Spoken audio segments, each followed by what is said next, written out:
Insulin matters no matter our age. And seriously, there's a lot we can do naturally to support insulin balance through food, sleep, and stress, and just overall lifestyle. This whole series is about helping you understand how insulin works and what changes you can make.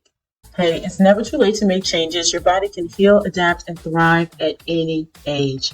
And so, this is what I want you to remember. Insulin resistance or type 2 diabetes is not a life sentence. So, with the right changes, your body can become more sensitive to insulin again, protecting your kidneys and balancing your hormones and giving you more energy. If you're on insulin, it doesn't mean you failed. Now, the empowering part is through food, better sleep, movement, stress management. You can support your cells to respond better and sometimes reduce the need for medication over time.